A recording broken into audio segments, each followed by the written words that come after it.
reserva de jueces de primera instancia en materia penal en 1998. Ingresó al Poder Judicial del Estado, primero como visitadora judicial, para luego colaborar como secretaria auxiliar tanto del Pleno del Tribunal Superior de Justicia como del Consejo de la Judicatura del Estado. Convencida de la reforma constitucional de junio del 2008, formó parte de las comisiones para la implementación del sistema penal acusatorio, lo que la llevó a cursar un diplomado en la litigación estratégica en Santiago de Chile del 2009, así como diversos cursos patrocinados por la USAID en ciudades de Estados Unidos, tales como Portland, Seattle.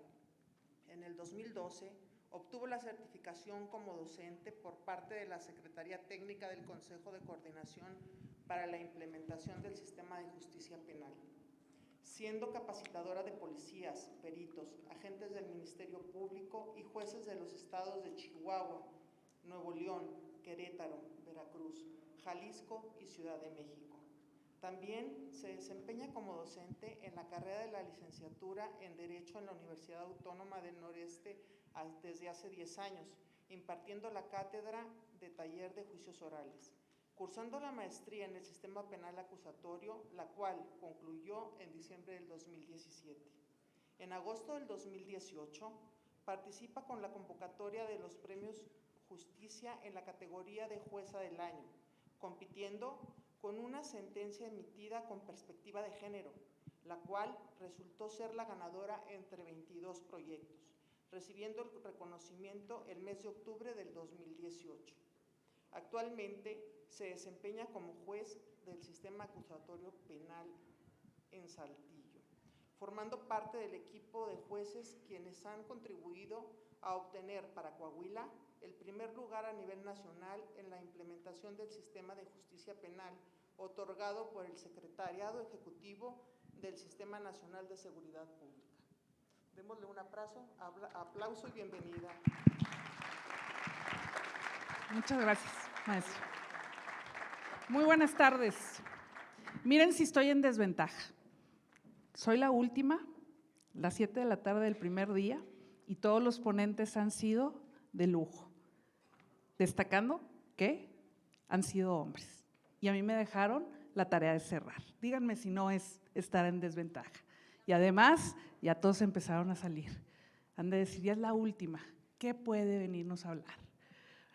Primero que nada, agradecer la gentil invitación, doctor, de estar el día de hoy aquí en Durango. Creo que por ahí está mi presentación, si me ayudan, para hablar de un tema a veces polémico, a veces no queremos oír de perspectiva de género, porque siempre se nos dicen, ahí vienen las feministas, ay, ¿qué querrán con la perspectiva de género?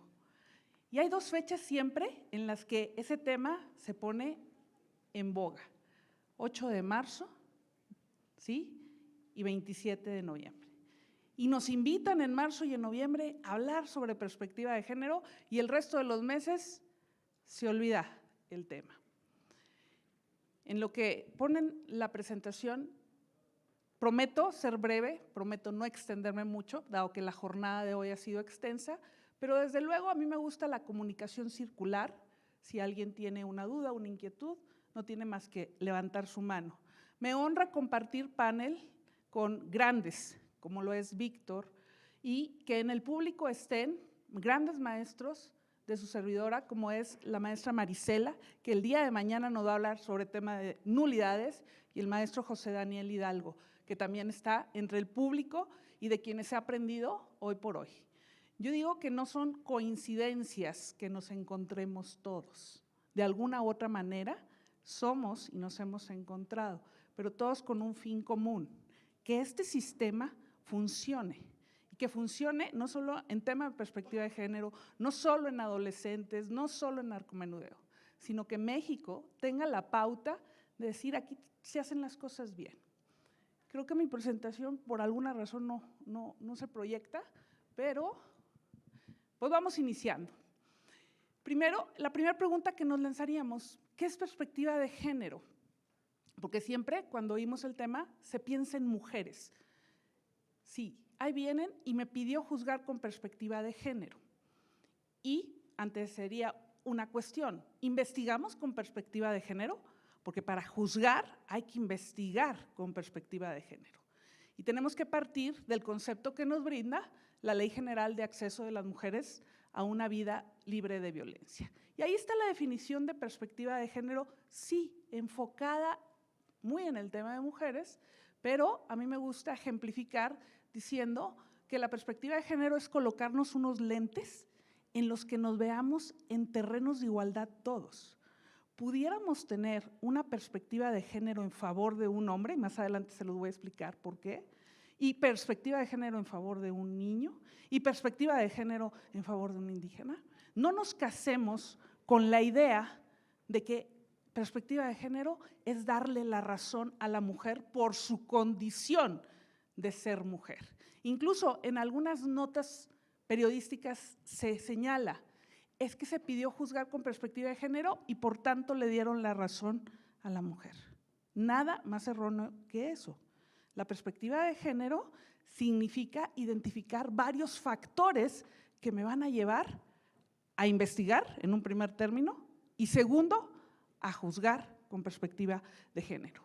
¿Y qué es entonces perspectiva de género? Una visión científica, analítica, que propone que eliminar esas causas opresoras de desigualdad que has tenido en el curso de muchos años para con ello colocarnos en un igual, para ellos hablarnos de tú a tú. Y ahí está ya.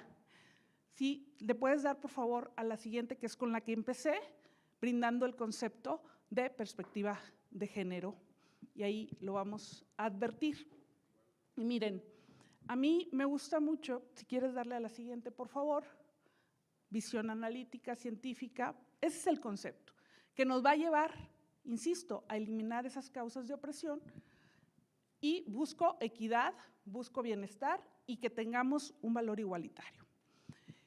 En mi quehacer como juzgadora, yo me gusta echar de la mano del método para juzgar con perspectiva de género que te brindó ya la Corte en abril del 2016 a través de la jurisprudencia de la primera sala identificada con el número 22/2016. Y te va enseñando paso a paso de qué casos opera juzgar con perspectiva de género.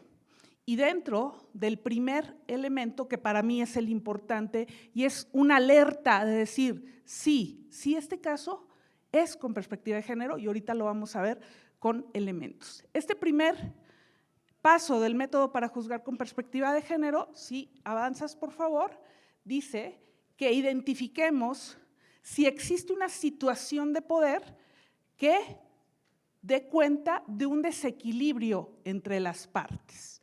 Y me dirán ustedes, oye, ¿qué será eso? ¿El desequilibrio? ¿Qué será una situación de poder? Si gustas avanzar, por favor. La situación de poder se ejerce de muchas maneras y hay veces que no la logramos identificar por cuestión cultural, ¿sí? Si yo tuviera que darles un ejemplo, y díganme si no, ¿cuántos estudiantes hay aquí? Levántenme la mano. ¿Cuántos hay? La gran mayoría son estudiantes. ¿Cuántos docentes hay aquí de la universidad?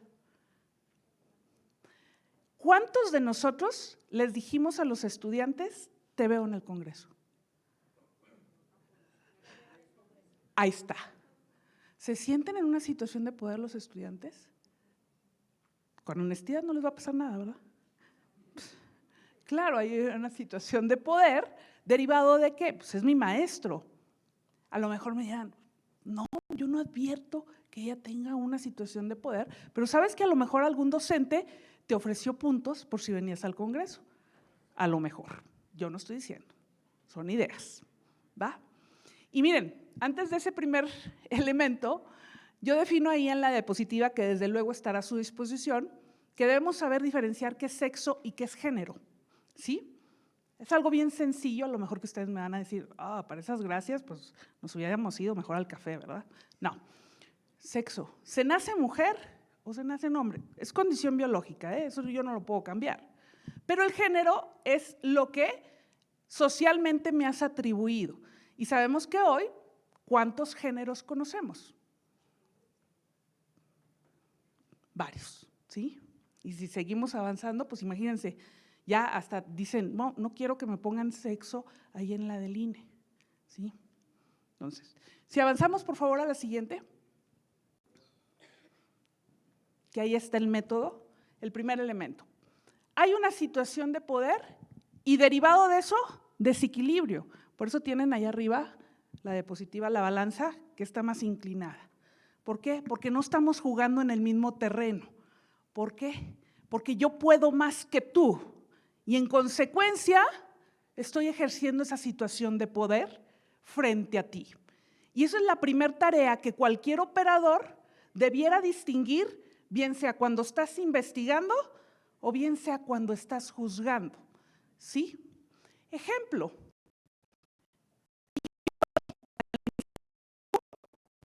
Pasa en los estados, no tanto en venir a denunciar. Su esposo, así le tocó, señora, ni modo, aguántese. ¿Sí? ¿Verdad que sí? Pero no le pregunté cuántos años tiene él y cuántos años tiene ella. No le pregunté qué preparación tiene él y qué preparación tiene ella. ¿Sí?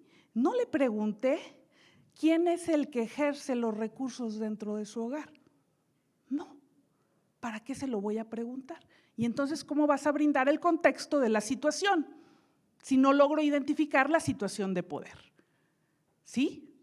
Esa es mi primer pregunta dentro del método. Y el juez, cuidado, no lo va a identificar con la mera exposición de los hechos de la denuncia, si no das cuenta de aspectos muy particulares que me lleven, sí, a establecer esa situación de poder. ¿Dónde puede generarse situaciones de poder? Si seguimos adelante, por favor. Puede ser que yo ejerzo el poder porque tengo más recursos económicos que tú. Puede ser que yo tengo una mayor preparación académica que tú, ¿sí? Puede ser que yo sea tu jefe en el trabajo y estoy ejerciendo una situación de poder aquí. Y eso me va a llevar a un desequilibrio. No estamos jugando con las mismas herramientas, insisto. Si puedes avanzar, por favor, y ahí están los ejemplos. Regula y controla la vida de otra persona, ¿sí? Por lo que yo les explicaba, hay una subordinación, hay una posición de desventaja y esto se deriva, como ya lo he explicado, en posesión de recursos económicos y finalmente hay una interseccionalidad y hay categorías sospechosas. Entonces, esa es la primera tarea. De nada nos va a servir, ojo, llegar a una audiencia si no investigaste con perspectiva de género, porque no contarás con las herramientas necesarias de argumentación hacia el juzgador y decirle, alerta, alerta, aquí hay una situación de poder, o alerta y alerta, aquí no hay una situación de poder para los defensores. Y le voy a explicar por qué, su señoría, ¿sí? Porque mire, están en un terreno de igualdad, ella no está subordinada a él, ¿sí? Él no tiene los recursos económicos como los dice ella, ¿sí? Te voy a contradecir ese argumento de ese desequilibrio o bien te lo voy a fortalecer, según sea el caso. Por eso muchas de las veces te dicen que aportes el contexto en el que están ocurriendo las situaciones, ¿sí? Continuamos, por favor. Segundo, ¿alguna duda hasta aquí? En el ejercicio, si identificamos las situaciones de poderes, sí podemos advertir y ahí están. Cuestión de género, desequilibrio entre las partes. Traigo a cuenta la cuestión de género porque en ese ejemplo que yo les citaba, donde llegas al Ministerio Público y la primera pregunta que te hacen, ¿y qué es de usted? ¿Su esposo? Ah, no, entonces no, ¿sí? Porque mire, históricamente las mujeres se deben a su esposo. Históricamente las mujeres no pueden venir a denunciar. Históricamente usted se tiene que aguantar si le pegan. Históricamente usted, ¿sí? Si tiene una relación fuera de matrimonio, pues, ay, gracias. Ya para que no lo moleste, joven. Ah, bueno, está. Muy bien. Ya dijo, ya esta señora pues no trajo ni se vino preparada. No, ¿sí? El género es el que me está llevando a esa situación de poder. Mi género me está colocando en desequilibrio entre las partes. Mira, más padre. Pero no, perdón. Eso de no saberle mucho a la tecnología. A ver, vámonos viendo. Contexto objetivo. ¿Qué es el contexto objetivo? Lo que yo tengo que analizar en el ámbito general. ¿Cómo se presentan estas situaciones en la actualidad de lo que yo estoy investigando? Y ahí lo señala, el escenario generalizado. ¿Qué entorno sistemático han sufrido esos grupos vulnerables históricamente? ¿Sí? Ahorita yo veo mucha gente que me hace sí en estos ejemplos que estoy dando, porque por historia, imagínense, cuando yo iniciaba mi carrera, a la bella edad de los 20 y tantos, ¿verdad?, que ya no tenemos, y cuando veía el delito de violencia familiar, allá en mi estado, y no creo que sea ajeno aquí, se decía que se iba a configurar, sí y solo sí, eran 3 agresiones, pero que además tenían que ser en un solo mes. Entonces eran como acumulables, ¿no? ¿Sí? El agresor decía, llevo 1, llevo 2, llevo 3, ya no le sigo, ¿verdad? No vaya a ser que me denuncien. ¿Sí? Y hoy te dice que basta 1 para que puedas materializar un delito de violencia familiar. Pero históricamente como que se fue dejando de lado, ¿sí?, que las mujeres pues se les podía maltratar, ¿sí? Y hoy por hoy nos podríamos preguntar, ¿cuántas alumnas hay en la carrera de Derecho y cuántos alumnos?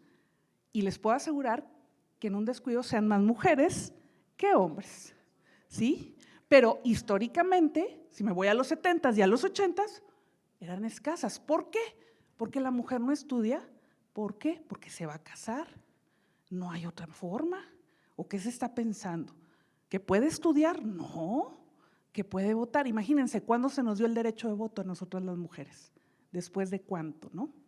Y eso es un contexto objetivo de lo que ha venido prevaleciendo. Para de ahí colocarme en el caso en concreto, ¿sí? Veo lo general y luego lo aterrizo acá, ¿sí? Si históricamente se ha dicho que la mujer nada más es para el hogar, ¿sí?, se está ejerciendo un desequilibrio y además ella te está diciendo en la denuncia, es que me golpeó porque me salí a trabajar. Uf, y eso es una cuestión de género. ¿Por qué? Porque tú no podías trabajar. ¿Cómo me voy a arropar en el contexto objetivo? Tengo que ver en qué lugar y en qué momento están ocurriendo los hechos. ¿Qué estadísticas tengo sobre instituciones? Campo Algodonero, que todos conocemos, sabemos que es a raíz de las muertas de Juárez, y ahí se le puso. Y entonces le dieron un coscorrón al Estado mexicano y le dijeron, oye, es que tú no te pusiste a investigar con seriedad, porque no obstante de que empezaba a haber un número importante de denuncias de desapariciones de mujeres y la justificación reina en aquellos años se fue con el novio, se fue sola. Es más, hasta que no pasen 72 horas, por favor, vienes y denuncias. Cuando sabemos hoy que las primeras horas son vitales para dar, no solo con una mujer, con cualquier víctima de desaparición. Entonces te tienes que enfocar qué sucede en el contexto objetivo y esas son herramientas de las cuales tú puedes echar mano. Y aquí vienen los indicadores para un contexto subjetivo. 1, identifico quiénes son las partes, quiénes están interviniendo en este asunto. 2, cómo, si hay una particularidad en ellos y ver si se conocían previamente, para seguido de ello, si hay una asimetría de poder, es decir, está desequilibrado esto, no está en el mismo terreno de igualdad que les he explicado y voy a identificar quién está tomando las decisiones. Miren, nosotros norteños, siempre que me da mucho gusto estar en un estado acá vecino del mío, porque cuando me invitan a otras partes dice, ala, muy golpeado, parece que está enojada. Le digo, no, soy norteña, no estoy enojada, soy norteña, ¿sí? Y la cultura de nuestro país es extensa. Lo que para los norteños no puede ser normal, a lo mejor en comunidades del sur sí lo es, sin ánimo de hacer discriminación. Pero eso va a identificar quién está tomando las decisiones y que vamos a ver el siguiente elemento y que va ligado antes del contexto subjetivo, si se advierte alguna conducta violenta, si el género sirvió como justificación. En el ejemplo que yo les ponía, las abuelas antes, y díganme si no, es que me enojé con mi esposo. Ay, mijita, pues ¿qué le hiciste? ¿Por qué lo haces enojar? ¿Sí o no? Mira, allá luego salió, sí. No, pues no. Es tu cruz, mijita, es tu cruz. Ni modo, así es. Divorcio en los 70s, impensable. Impensable. ¿Sí? Violencia 30, 35 años. Yo por razón de mi trabajo veo muchas audiencias de violencia familiar y me llama la atención que cada día escucho más, porque luego me gusta preguntar en las audiencias, oiga, ¿cuánto tenían de relación? Ya que no lo hizo el MP, déjame le pregunto yo el contexto subjetivo. 25 años de casados, 30 años de casados, 35 años de casados. Y no es que las cifras de violencia familiar aumenten. Creo que día a día hay más mujeres que, si se me permite el término, gritan. Y gritan, estoy harta de la violencia. Ya no quiero vivir más violencia. No esperando que el fiscal me diga, oiga, es que sí se la bañó, ¿por qué se tardó tanto? ¿No tendrá manera de venir un poquito más golpeada? Sí, porque el médico me va a decir que se le note el moretón, porque si no, no va a prosperar su asunto. Invisibilizando los otros tipos de violencia, como lo es la psicológica, como lo es la sexual, como lo es la patrimonial y como lo es la económica. Todos pensamos que un ejercicio de violencia tiene que dejarme una cicatriz física. Yo nada más les preguntaría, si a una mujer, a una víctima, la acaban de golpear, ¿ustedes creen que lo más importante para ella es correr al MP para que le levanten la denuncia?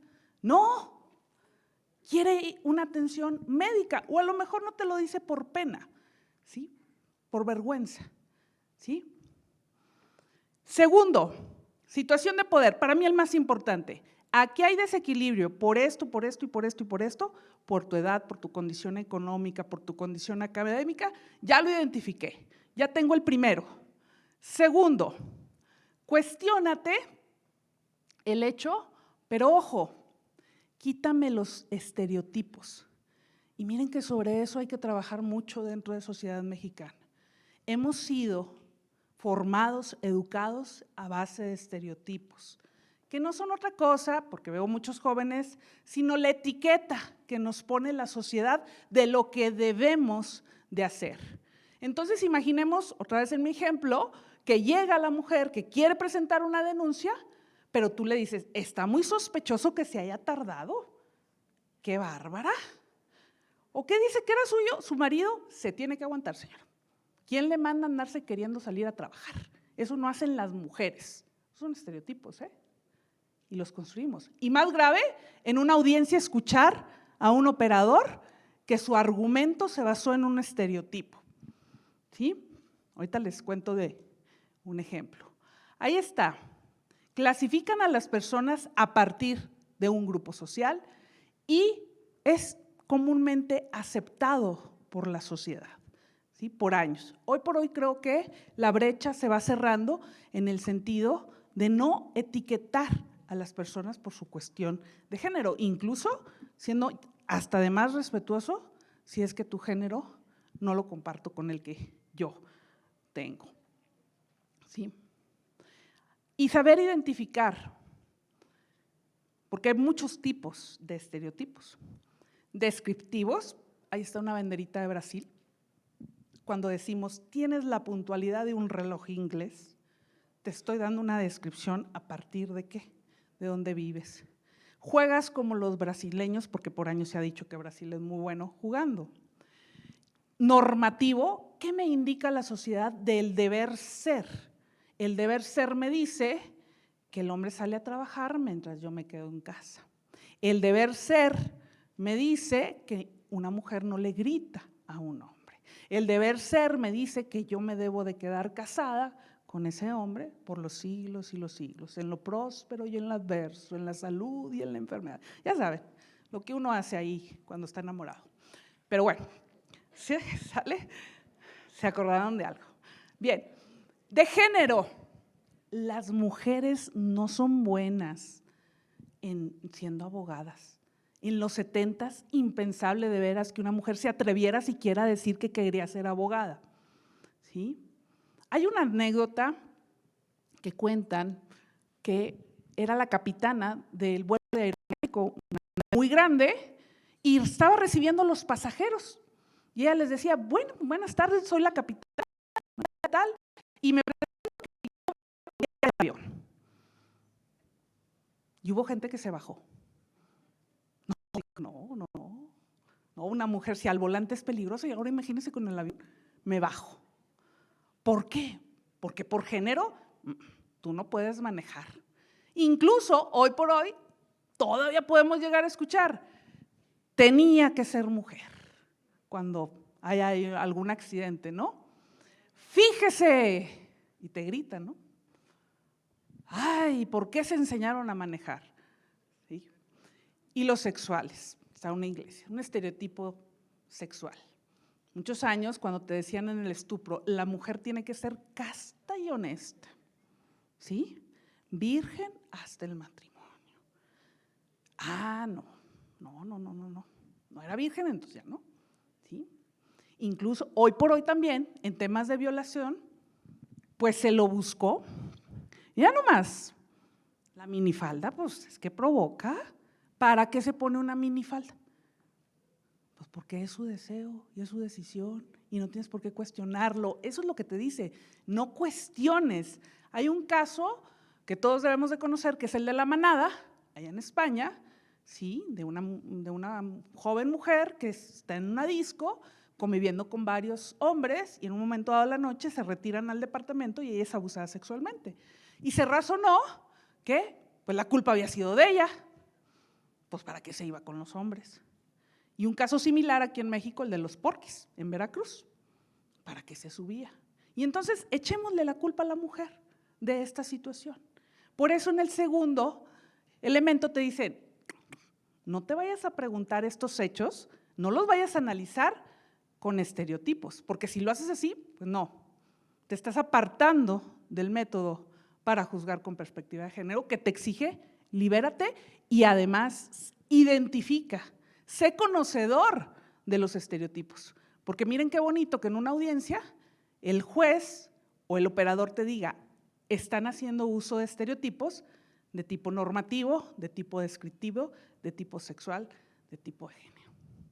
Les contaba de una audiencia de violencia familiar precisamente, cuyo argumento toral de la defensa, la víctima había sido agredida por su novio en una noche, a deshoras de la noche, en su propio domicilio, una vez que le abrió la puerta. Y el argumento de la defensa que me señalaba era que ella había tenido la culpa porque una mujer decente no le abre la puerta a un hombre después de las 11 de la noche. Las máximas de la experiencia, incluso me dijo, las máximas de la experiencia, su señoría, señalan. Y yo, ¿de cuál experiencia estará hablando este abogado? Pues será de la suya, ¿no? Porque las máximas de la experiencia nada tienen que ver con que ella haya sido la causante de la agresión. Tercer elemento, son 6, no se me cansen, ya merito acabo. Tercero, en caso de que el material no sea suficiente, y miren, sobre esto se cuestiona mucho, sobre todo quienes estamos en sistema acusatorio, ordena prueba. Lo pudiera hacer en la materia civil, lo pudiera hacer en la materia familiar, pero el juez del sistema acusatorio, ¿sí?, está un poquito amarrado de manos en este aspecto. ¿Qué diría yo? La jurisprudencia me abre la puerta para que yo ordene prueba. Si no visibilizo esa situación de desventaja, si no visibilizo esa situación de discriminación, si no visibilizo esa situación de vulnerabilidad. Imaginemos el caso de una violencia familiar en cuya audiencia intermedia no he escuchado ninguna opinión psicológica, ningún dictamen, ¿sí?, como prueba de la fiscalía, Y tú dices, bueno, ¿y aquí cómo pretenden justificar el ejercicio de la violencia si no hay prueba conducente? No va a estar claro. A la luz de esto yo pudiera decir, voy a ordenar prueba. ¿Por qué? Porque me faculta la jurisprudencia. Luego entraríamos en debate si es procedente o no, porque habrá quien me aviente tomatazos y me diga, estás mal, el juez no es así. ¿Sí? Pero por eso es que la jurisprudencia te dice, colócamelo en terreno de igualdad a la mujer, ¿sí? No fomentes la desventaja, no fomentes ese desequilibrio, porque lo más sencillo es llegar a la audiencia de juicio y decirte, lástima, como en el fútbol, ¿no? La tenías, era tuya y la dejaste ir. ¿A qué voy? Sí, la prueba, muy bien, pero no tenemos para la desventaja, pero no tenemos para el ejercicio de violencia. Muchas gracias por participar, sentencia absolutoria. Y entonces, las víctimas con justa razón te dicen, ¿ves por qué no denuncio?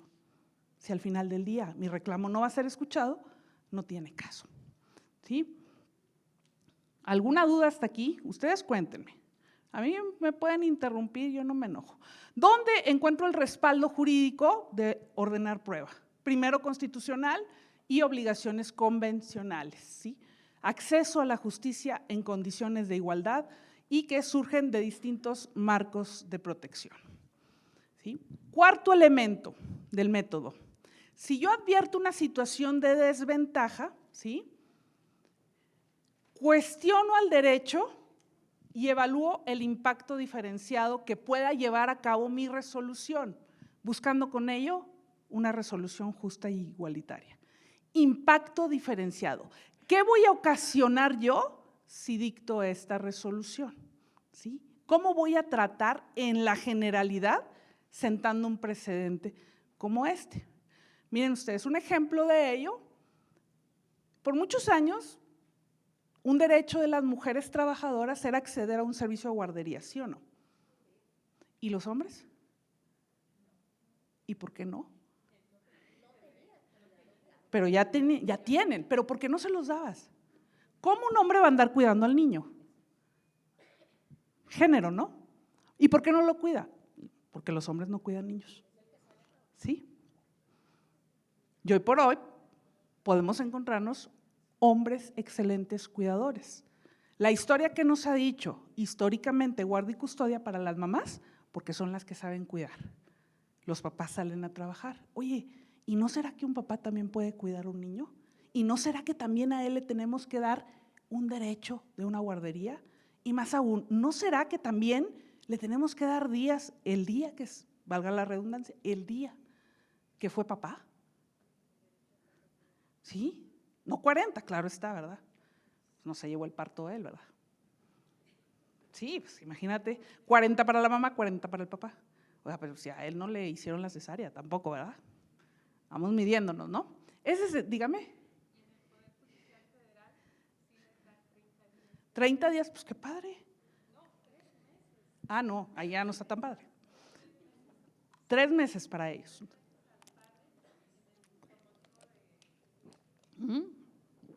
Pues bien, digo, no en contra, pero es un trato igualitario porque es una paternidad, maternidad responsable. A eso me refiero con impacto diferenciado. ¿Qué es lo que tú vas a hacer en esa resolución? Y busca, ¿sí?, algo de terrenos de igualdad. Ahí está. ¿Qué impacto va a tener cierto grupo de personas? Yo no busco afectar a la gran mayoría de ellos y me hago las preguntas estas que yo les estoy diciendo. Oye, esto que yo voy a decir, ¿va a causar una desventaja en cierto grupo? Entonces reflexiono, ¿sí? Pero también busco no dar ese trato diferenciado que les comento. Quinto, miren, y ahí está la respuesta. Cuando digo que perspectiva de género no es igual a darle a todo a la mujer, ¿sí? Porque me pide aplicar estándares de derechos humanos, ¿sí?, involucradas, especialmente ¿de quién? De niñas y niños, ¿sí? Yo pudiera asegurarles que en cualquier caso donde la víctima sea un menor de edad, debemos utilizar un método de juzgar con perspectiva de género, además de los protocolos que comulgo con el maestro Víctor. Ya, o sea, démosle vuelta a la página y no pensemos tanto en protocolos, ¿verdad? ¿Por qué? porque son las guías finalmente. Y esta presentación no es mía, es del método para juzgar con perspectiva de género. O sea, no es una creación mía, estos pasos están en la jurisprudencia que tú debes de aplicar. Jurisprudencia obligatoria para obviamente los juzgadores, pero también para quien investiga casos en los que opere perspectiva de género. Derechos humanos. ¿A qué tengo que acudir? Al marco jurídico nacional e internacional. ¿Cuál es la norma que me garantiza el mejor derecho? Que sobre eso habló el maestro Pepe Díaz de León, magistral en la mañana, y las sentencias de la Corte Interamericana, cada vez más, ¿sí?, invocadas por los operadores del sistema. ¿Sí? ¿Podemos echar mano de las sentencias de la Corte? Sí, porque son vinculantes para nosotros. Y ahí hay una riqueza jurídica que podemos abonar en nuestras investigaciones con perspectiva de género. Finalmente, sexto paso, considerar en todo momento que yo no me voy a basar en estereotipos, yo no me voy a basar en prejuicios. Sucede todavía que cuestionamos a la víctima, pero más grave es que le ponemos en la resolución estereotipos tales como: resulta poco creíble que una mujer con 25 años de casada haya omitido acudir ante la autoridad a denunciar. Y eso es un estereotipo. En mi resolución, una cosa es el estereotipo cuando me estoy cuestionando el hecho y otra distinta es cómo baso mi resolución en los estereotipos. Pero tengo que conocer qué es un estereotipo. Y si ustedes se preguntan, pocos a lo mejor sabemos en qué descansa un estereotipo. Porque, insisto, México, su riqueza es muy grande, pero también su cultura no abona mucho en su formación y en lo que históricamente nos han dicho que debemos de hacer la sociedad en determinado caso, ¿sí? Y díganme si no todavía arrastramos, sobre todo nosotros las mujeres, estereotipos de ¿cuántos años tiene? ¿30? No, ya se quedó, ya no se casó. Qué raro, 50 años, ya no se casó. No, si quería ser mamá ya se le pasó el tren. Pero un hombre de 30 años es muy atractivo. ¡Wow! 30 años. Hace ratito me invitó mi maestra Monibet a la presentación de un libro, por eso no entré a las 5:30, La debida diligencia en el delito feminicidio. Y hace un cuadro comparativo muy ilustrativo de los adjetivos en nuestro país. Ejemplo, zorro en un hombre es sinónimo de astucia, de inteligencia, ¿sí? Es un zorro, pero en la mujer, no les digo qué es por respeto a la concurrencia. Y así te vas. Astuto en un hombre es inteligente, astuta en una mujer es mala. Y así me los puedo llevar en ejemplos, ¿sí? Sucede en audiencias de medidas cautelares, de ratificación de medidas de protección, que levanta la mano el imputado. Su señoría, sí, dígame, cuando le comunicaste no te puedes acercar, tienes prohibido comunicarte, y está enojado el imputado, ¿sí? Y más cuando es una mujer la juez. A mí en alguna ocasión me llegaron a decir, una moción, dígame, no quiero que usted sea la juez, quiero un hombre. ¡Qué padre! Fíjese que las complacencias están por la XCDE en el FM de 4 a 5, aquí no. Obvio, no le dije así, lo pensé. Pero le dije, somos 7 mujeres aquí con 2 hombres. Su posibilidad de que le toque un hombre es baja. Primer punto. Segundo punto, yo quisiera andar en Cancún y no ando, ¿verdad? Aquí estoy. Entonces, no, tampoco se lo dije. Lo pensé también. Pero fíjate cómo luchamos con estereotipos incluso en nuestros cargos, ¿sí? Incluso. Es más, les puedo asegurar que nos ven en audiencia y dice, me tocó mujer, Chihuahua. Vamos a ver si viene de buenas. Porque pasa, ¿qué te dice? ¿Vendrá de buenas o vendrá de malas? ¿Qué será? Y entonces cuando yo les digo, señor, mire, tiene prohibido acercarse, enojado levanta la mano y dice, sí, sí, pero también dígale a ella, que no se me acerque. No. Cuando usted esté del otro lado, hablamos. Ahorita usted es el imputado, ¿sale? Porque la idea en sí de que les impongas una prohibición ya de por sí, y más que a veces se lo digo a una mujer, es difícil, ¿no?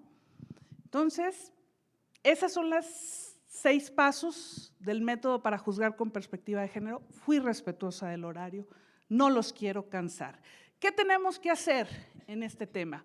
1, considerar que perspectiva de género no es igual a mujer. 2, que no hay que darle la razón siempre por su sola condición de mujer. ¿Qué tienes que colocar? Terrenos de igualdad, no cuestionar, no exigirle más a ella o a quien sea el operador, ¿sí? Quienes tengas en el contexto objetivo.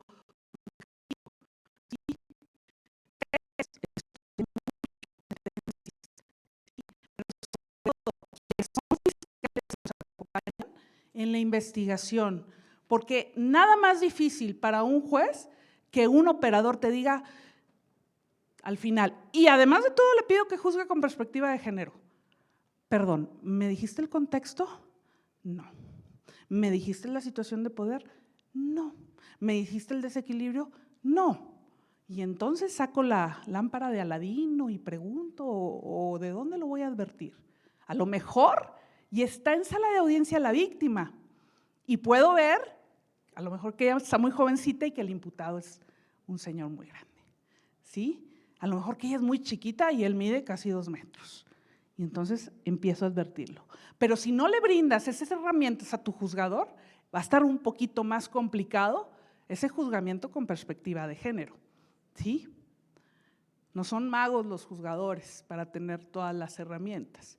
Y sobre todo, no ponerle un nivel más alto a la víctima frente al imputado, porque entonces estarías jugando con desequilibrios en la propia audiencia. ¿Sí? Muy buenas tardes, ha sido una jornada muy extensa, espero no haber desilusionado porque me dejaron la vara bien alta, los 3 compañeros que me antecedieron, ¿sí? Y estoy a sus órdenes para cualquier duda, para cualquier inquietud que surja dentro. Muy honrada de estar aquí en su bella tierra, que es muy bonito, yo no conocía Durango y muy agradecida por la oportunidad. Muy buenas tardes.